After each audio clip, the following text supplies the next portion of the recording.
চন্দ্র বিজয়ের প্রায় ৫৬ বছর পর প্রথমবারের মতো বাণিজ্যিক উদ্দেশ্যে চাঁদে নভোযান পাঠাচ্ছে যুক্তরাষ্ট্রের মহাকাশ গবেষণা সংস্থা নাসা। আগামী ১৫ই জানুয়ারি পৃথিবী থেকে চাঁদের উদ্দেশ্যে রওনা দেবে নাসার প্রথম বাণিজ্যিক নভোযান।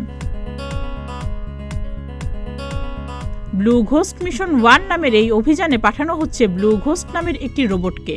এই অভিযানে নাসার অংশীদার হয়েছে যুক্তরাষ্ট্রের বেসরকারি অ্যারোস্পেস প্রতিষ্ঠান ফায়ারফ্লাই অ্যারোস্পেস। রোবটও তারাই তৈরি করেছে। ১৫ই জানুয়ারি যুক্তরাষ্ট্রের ফ্লোরিডা অঙ্গরাজ্যের কেনেডি স্পেস সেন্টার থেকে ফ্যালকন 8 রকেটে চেপে ব্লু ঘোস্ট চাঁদের উদ্দেশ্যে যাত্রা শুরু করবে। চন্দ্র পৃষ্ঠে প্রায় ৪৫ দিন কাটানোর পর ফের পৃথিবীতে ফিরে আসবে নভোযানটি। এই ৪৫ দিনে নাসার প্রতিনিধি হিসেবে অন্তত ১০টি বৈজ্ঞানিক অনুসন্ধান চালাবে ব্লু ঘোস্ট। এসব অনুসন্ধানের প্রতিটি চাঁদের পরিবেশ এবং ভবিষ্যতে সেখানে মানুষের সম্ভাব্য বসতি স্থাপনের সঙ্গে সম্পর্কিত। এছাড়া মহাবিশ্বের আবহাওয়া এবং মহাজাগতিক শক্তি কিভাবে পৃথিবী ও চাঁদের উপর প্রভাব ফেলে সেটি যাচাই করাও এই অভিযানের অন্যতম উদ্দেশ্য বলে জানিয়েছে নাসা।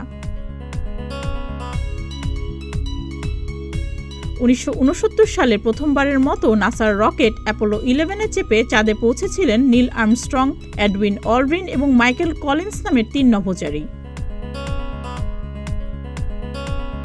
সুস্মিতা, প্রতিদিনের বাংলাদেশ।